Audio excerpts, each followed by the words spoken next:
မျိုးသမီးတစ်ယောက်ဟာနှစ်ဆက်လုံးစိတ်မနှံ့ဘူးလို့သတ်မှတ်ခံထားရတဲ့သူ့ရဲ့အတော်ဟာအမှန်တော့သူတို့ကုမ္ပဏီရဲ့ဒေါ်လာတန်ပေါင်းများစွာတန်ဘဏ္ဍာရေးအစီရင်ခံစာတွေကိုနားလည်နိုင်စွမ်းရှိနေတာကိုမတော်တဆသိလိုက်ရတယ်။အတော်ဖြစ်သူကအစီရင်ခံစာထဲမှာတစ်ဖက်ကုမ္ပဏီကတသက်မဲ့မတမာပဲထည့်ထားတဲ့ကောက်ချစ်တဲ့အကွက်ကိုတောင်တိတိကျကျဖော်ထုတ်ပြနိုင်ခဲ့တာပါ။အဲ့ဒီအမျိုးသမီးကဒါကိုမယုံနိုင်ပဲကြောင်ကြည့်နေတော့မှပဲအတော်ဖြစ်သူကမျက်နှာပြင်သုံးထပ်ပါတဲ့ယူပစ်တုံးကိုအေးစစ်စစ်ပဲ3စက္ကန့်တောင်မပြည့်တဲ့အချိန်တွင်ဖြည့်ရှင်းပြလိုက်တယ်။အဲ့ဒီတော့မှပဲတမိသားစုလုံးရဲ့နှိမ်နာကိုခံခဲ့ရတဲ့အတော်ဟာအခြေအနေအရငြိမ်နေခဲ့ရတဲ့ထိပ်တန်းစီးပွားရေးပါရမီရှင်အစင်မြင့်ပါရမီရှင်တယောက်ဆိုတာကိုအဲ့ဒီအမျိုးသမီးသိလိုက်ရတော့တာပါ။တကယ်တော့လွန်ခဲ့တဲ့နှစ်ဆက်တုန်းကအတော်ဟာအရန်တော်တဲ့သူတေသနာပါရမီရှင်ကလေးမလေးတစ်ယောက်ဖြစ်ခဲ့ဘူးပါတယ်။ဒါပေမဲ့အဖွားဖြစ်သူကမိန်းကလေးဆိုတဲ့အကြောင်းပြချက်နဲ့တင်အတော်ရဲ့အိမ်မက်တွေကိုဖျက်ဆီးခဲ့ပြီးကောလိပ်တက်ဖို့စုထားတဲ့ပတ်စံတွေကိုတောင်သားဖြစ်သူမင်္ဂလာဆောင်ဖို့ပေးပစ်ခဲ့တယ်။နှစ်တွေအကြာကြီးအတော်ဟာအဲ့ဒီမိသားစုထဲမှာမင်းနိုင်ငံနိုင်နှိပ်စက်တံတွေကိုခံခဲ့ရပြီးစိတ်ဝေဒနာပါတဖြည်းဖြည်းဝင်လာခဲ့တာပါ။မိသားစုတွေကလူတိုင်းကလည်းအတော်ကိုဝင်ထုတ်ဝင်ပို့တစ်ခုလိုဆက်ဆံခဲ့ကြတယ်။အခုတော့အဖွားဖြစ်သူဆုံးသွားခဲ့ပြီဖြစ်ပြီးအိမ်မြေတွေကိုလျှော်ကြေးငွေရတော့မယ့်အချိန်မှာတာသမီခွဲခြားတတ်တဲ့မိခင်ဖြစ်သူကလျှော်ကြေးရမယ့်အိမ်နှလုံးကိုအမျိုးသမီးရဲ့မောင်ဖြစ်သူကိုပဲပေးဖို့ဆုံးဖြတ်လိုက်တယ်။ပြီးတော့စိတ်မနှံ့တဲ့အတော်ကိုပါခေါ်သွားဖို့အဲ့ဒီအမျိုးသမီးကိုဖိအားပေးတောင်းဆိုခဲ့တာပါ။သူတို့မျက်လုံးထဲမှာတော့အမျိုးသမီးဆိုတာနောက်ဆုံးမှအိမ်အောင်ကြပြီးထွက်သွားမှာပဲလေ။အဲ့ဒီအချိန်မှာမိခင်ဖြစ်သူကစရင်အုပ်ဟောင်းကြီးတစ်ခုကိုထုတ်ပြပြီးသမီးဖြစ်သူအပေါ်သုံးခဲ့သမျှပတ်စံတပြားမကြံကိုတေးသေးချာချာရေးပြတယ်။သမီးဖြစ်သူ9နှစ်အရွယ်တုန်းကမောင်ဖြစ်သူထက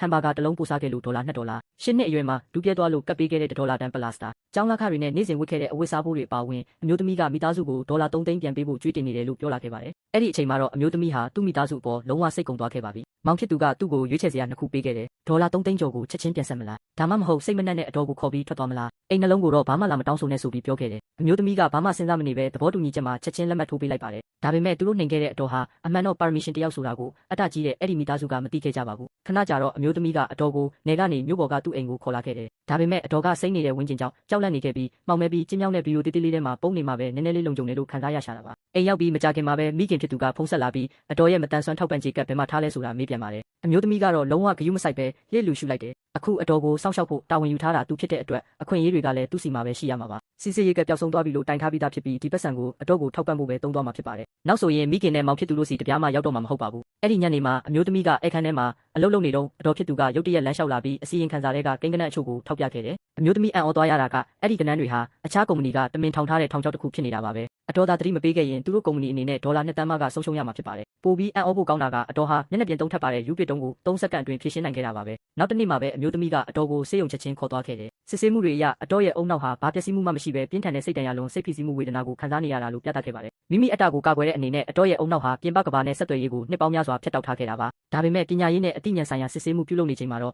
အတော်ရဲ့စူးစီးတွေးခေါ်မှုစွမ်းရည်အပိုင်းဟာလွန်ကဲတက်ကြွနေတာကိုဆရာဝန်တွေတွေ့ရှိခဲ့ကြတယ်။အတော်ဟာအခြေအနေအရအိမ်မောကျနေခဲ့ရတဲ့ပါရမီရှင်တယောက်ပါပဲ။အတော်ဟာရာစုနှစ်တစ်ခုမှတယောက်ပွင့်တဲ့ပါရမီရှင်ဆိုတာသိလိုက်ရပြီးတဲ့နောက်အမျိုးသမီးဟာသူ့မိသားစုရဲ့မိုက်မဲမှုကိုရေစရာဖြစ်ပဲသဘောထားနိုင်ခဲ့တော့တယ်။အဲ့ဒီလိုပါရမီရှင်မျိုးနဲ့ရှင်ရင်အိမ်နှလုံးဆိုတာဘာမို့လို့လဲ။သူဟာအတော်ဆုံးရှုံးခဲ့ရတဲ့နှစ်ဆက်လုံးကိုပြန်ယူပေးမှဖြစ်ပြီးသူတို့ကိုနာကျင်အောင်လုပ်ခဲ့တဲ့လူတိုင်းကိုလည်းဝတ်ပြန်လဲစေရမယ်လို့ဆုံးဖြတ်လိုက်ပါတယ်။အဲ့ဒီနောက်မှာတော့အတော်ကိုဈေးဝယ်စင်တာစီခေါ်သွားခဲ့တယ်။ပထမဆုံးအနေနဲ့$8,000တန်အဝတ်စားတစ်ခုကိုညွှန်ပြပြီးဆိုင်ဝန်ထမ်းကိုဝတ်ကြည့်ဖို့ယူပေးရန်တောင်းဆိုခဲ့တယ်။စတင်တုန်းကဆိုင်ဝန်ထမ်းကအမျိုးသမီးရဲ့အတော်ကိုလမ်းဘေးတောင်စားနဲ့တူတယ်ဆိုပြီးကြည့်ကအင်ဂျီကိုပျက်စီးအောင်လုပ်ရင်မင်းတို့ဝယ်နိုင်မှာမဟုတ်ဘူးဆိုပြီးလှောင်ပြောင်ခဲ့တယ်။ဒေါသထွက်သွားတဲ့အမျိုးသမီးကဘန်ကတ်ကိုချက်ချင်းထုတ်လိုက်ပြီးဝင်ပေါက်ကနေအဝတ်လဲခန်းအထိပြသထားတဲ့အဝတ်စားအကုန်လုံးကိုဝယ်ပစ်လိုက်ပါတယ်။အတော်ဖြစ်သူအင်ဂျီတစ်တွေဝတ်ပြီးထွက်လာတဲ့အခါမှာတော့လင်းလက်တောက်ပပြီးလုံးဝကိုပြောင်းလဲသွားခဲ့တာပါ။အဲ့ဒီအချိန်မှာပဲအမျိုးသမီးစီအထက်လူကြီးစီကဖုန်းဝင်လာခဲ့တယ်။နောက်တစ်နေ့မှာတခြားကုမ္ပဏီနဲ့ဆွေးနွေးပွဲစတော့မှမို့လို့အစီရင်ခံစာကိုအမြန်ဆုံးတင်ပြဖို့တိုက်တွန်းခဲ့တာပါ။ဒါကြောင့်အမျိုးသမီးကအတော်ဖြစ်သူကိုစစ်ဆေးပေးဖို့အမြန်တောင်းဆိုခဲ့တယ်။ဒါပေမဲ့အတော်ဖြစ်သူမဖြေခင်မှာပဲမိခင်နဲ့မောင်ဖြစ်သူတို့ရုတ်တရက်ရောက်ရှိလာခဲ့ကြပါတယ်။အမျိုးသမီးကအခုလိုအဆင့်မြင့်နေရာမှာပတ်စံတွေတုံးနေတာကိုမြင်လိုက်ရတော့သူတို့ကငယ်စဉ်ကစရင်ဟောင်းတွေကိုချက်ချင်းပြန်ဖော်ပြီးပတ်စံအကုန်လုံးလွှဲပေးဖို့တောင်းဆိုလာပြန်တယ်။အမျိုးသမီးကတော့သူတို့နဲ့ညှင်းခုန်နေဖို့စိတ်မဝင်စားပါဘူး။အဲ့ဒီနှစ်ယောက်ကနောက်တစ်နေ့သူတို့ကုမ္ပဏီအထိလာပြီးပြဿနာရှာမယ်လို့အော်ဟစ်နေကြပေမဲ့အမျိုးသမီးကတော့နည်းနည်းမှမကြောက်ခဲ့ပါဘူး။အဲ့ဒီလိုဖြစ်လာမှတော့စရင်ဟောင